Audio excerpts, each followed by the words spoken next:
ଜୟ ଜଗନ୍ନାଥ ଦର୍ଶକ ବନ୍ଧୁ। ଦେଖନ୍ତୁ, ସୁଭଦ୍ରା ଯୋଜନା ଉପରେ ଗୋଟେ ବଡ଼ ଖବର ଆସିଛି। ଆମର ଉପମୁଖ୍ୟମନ୍ତ୍ରୀ ପ୍ରତିଭା ପରିଡ଼ା କହିଛନ୍ତି ଯେ ଏ ଯେଉଁ ଟଙ୍କାଟା ଆପଣଙ୍କୁ ମିଳିଲା ପ୍ରଥମ କିସ୍ତି ପ୍ରାୟ 25,11 ଜଣଙ୍କୁ ଏଇଟା ପ୍ରଥମ କିସ୍ତିରେ ମିଳିଛି। ତେଣୁ ମା ଭଉଣୀମାନେ କ'ଣ କରନ୍ତି ନା, ପଇସା ମିଳିଛି ତ ବ୍ୟାଙ୍କକୁ ଯାଇକି ସେ ପଇସାଟାକୁ ଉଠେଇବାରେ ଲାଗିଲେ। ବ୍ୟାଙ୍କ ସାମ୍ନାରେ ଦେଖିବେ କି ଭିଡ଼, ଏତେ ଭିଡ଼ ଯେ ବ୍ୟାଙ୍କ ଭିତରେ ହଲି ହେଉନି। ମାନେ ଗୋଟେ ଲୋକ ତାର ଅନ୍ୟ ଅର୍ଜେଣ୍ଟ କାମ ବି କରିପାରୁନି। ତେଣୁ ଆମର ଉପମୁଖ୍ୟମନ୍ତ୍ରୀ ପ୍ରତିଭା ପରିଡ଼ା କହିଛନ୍ତି, ଯଦି ଆପଣ ଡିଜିଟାଲି ମତଲବ ଫୋନ୍ପେ କୌଣସି ଅନଲାଇନ୍ ପେମେଣ୍ଟ କରିବେ, ତାହେଲେ ଆପଣଙ୍କୁ 500 ଟଙ୍କା ବୋନସ୍ ମିଳିବ। ବୋନସ୍ ମାନେ ଏକ୍ସଟ୍ରା ମିଳିବ।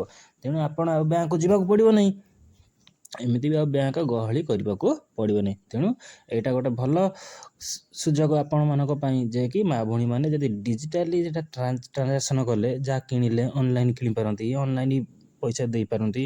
ତେଣୁ ଏଇଟା ଆପଣଙ୍କୁ ଡିଜିଟାଲି ଟ୍ରାଞ୍ଜାକ୍ସନ୍ ହେଲେ ଆପଣଙ୍କୁ କ'ଣ ନା 5,100 ପ୍ଲସ୍ 500 ଟଙ୍କା ବୋନସ୍ ଦେବେ, ଯାହାଫଳରେ ଆପଣଙ୍କ ଲାଭବାନ ହେବେ। ଆଉ ଆପଣଙ୍କୁ ବ୍ୟାଙ୍କକୁ ଯିବାକୁ ପଡ଼ିବନି କି ଆପଣ କ'ଣ ବ୍ୟାଙ୍କ ଆଗରେ ଏତେ ଗହଳି କରିବାକୁ ପଡ଼ିବ ନାହିଁ। ତେଣୁ ଏ ଟଙ୍କାଟା ମାନେ କିଛି ବିରୋଧୀ ଲୋକ କହୁଛନ୍ତି ଆପଣଙ୍କୁ ମିଳିଲା 5,000 ଟଙ୍କା, ଏମିତି 50,000 ଟଙ୍କା ମିଳିବ, ଆପଣ ୟାକୁ କ'ଣ ଫେରେଇବାକୁ ପଡ଼ିବ, ଆଉ ଏହାର ସୁଧ ବି ଦେବାକୁ ପଡ଼ିବ।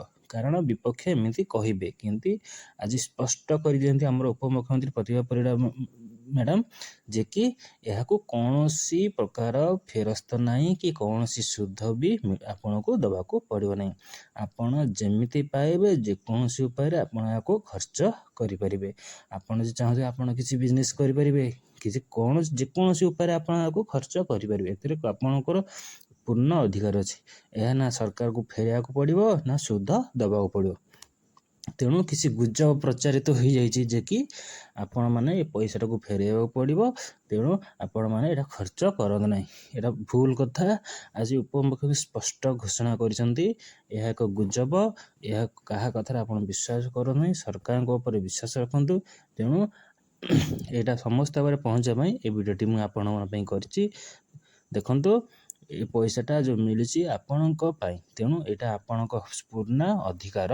ଆପଣ ଏଥିରେ ଯାହା କରିପାରିବେ, ଆପଣ ଯାହା କିଣିପାରିବେ କି ମାନେ ଯେକୌଣସି ଜିନିଷ ଆଣିପାରିବେ, ଆପଣ ଯେମିତି ପାଇବେ ସେମିତି ଖର୍ଚ୍ଚ କରିବେ। ତେଣୁ ଆପଣ ଯଦି ଏଇଟାକୁ କ୍ୟାସଲେସ୍ ମାନେ ଅନଲାଇନ୍ ଟ୍ରାଞ୍ଜାକ୍ସନ୍ କରିବେ ଡିଜିଟାଲି, ତାହେଲେ ଆପଣଙ୍କୁ କ'ଣ ନା ବୋନସ୍ ମିଳିବ। ପ୍ରତି ପଞ୍ଚାୟତରୁ କିଛି ଏମିତି ଅଛି, ମାନେ ସମସ୍ତଙ୍କୁ ତାହେଲେ ମିଳିଯିବ, ସମସ୍ତଙ୍କୁ ମିଳିବନି, କିନ୍ତୁ ସେ ଦେଖାଯିବ ପଞ୍ଚାୟତ ୱାଇଜ୍ ସମସ୍ତଙ୍କୁ ପ୍ରାୟ 500 ଟଙ୍କା। ଯାହାର ଅଧିକ ଟ୍ରାଞ୍ଜାକ୍ସନ୍ ହୋଇଥିବ ଅନଲାଇନ୍, ତାହେଲେ ତାଙ୍କୁ ମିଳିଯିବ 500 ଟଙ୍କା ଅଧିକ ବୋନସ୍। ତେଣୁ ଏଇଟା ଆପଣମାନଙ୍କ ପାଇଁ ବହୁତ ଖୁସିର ଖବର।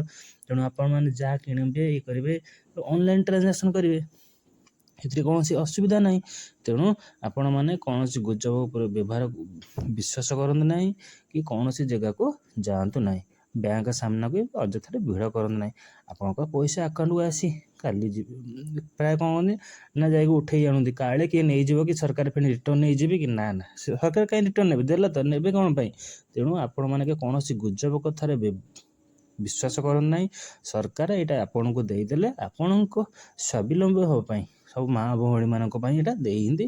ତେଣୁ ସେ କାହିଁ ଫେରେଇକି ନେବେନି। ତେଣୁ କୌଣସି ଗୁଜବ ନ ହୋଇ ପ୍ରାୟ ମହିଳାମାନେ, ମା ଭଉଣୀମାନେ ଯାଇ ବ୍ୟାଙ୍କରେ ପୁରା ଜାମ୍, ଆପଣ ଚିତ୍ର ଦେଖିବେ କି ଜାମ୍, ଯେମିତି ହଲି ହେଉନି। ବ୍ୟାଙ୍କରେ ଆପଣ ଟିକେ ବି ଜାଗା ପାଉନାହାନ୍ତି। କାରଣ କାଳେ ପଇସା ଆମ ଫେରିଯିବ କି, ନା, ଫେରିବ କାହିଁକି, ଆପଣ ଯୋଗ୍ୟ ବୋଲି ଆପଣଙ୍କୁ ମିଳିଛି। ତେଣୁ ଆପଣ ଯଦି ଅଯୋଗ୍ୟ ହେଇଥିଲେ ଆପଣଙ୍କୁ ଦେଇନଥାନ୍ତେ। ତେଣୁ ଏଥିରେ ଆପଣଙ୍କ ପଇସା ଫେରିବାର ପ୍ରଶ୍ନ ଉଠୁନି। ତେଣୁ ଆପଣମାନେ ଦୟାକରି ବ୍ୟାଙ୍କ ସାମ୍ନାରେ ଏତେ ଭିଡ଼ କରନ୍ତୁ ନାହିଁ, ଡିଜିଟାଲି ଟ୍ରାଞ୍ଜାକ୍ସନ୍ କରନ୍ତୁ ଆଉ ପୁରସ୍କାର ପାଆନ୍ତୁ। ତେଣୁ ଆମ ଭିଡ଼ିଓ ଯଦି ଆପଣଙ୍କୁ ଭଲ ଲାଗୁଥିବ, ଲାଇକ୍ କରିବେ, ସେୟାର କରିବେ। Thank you. ଜୟ ଜଗନ୍ନାଥ।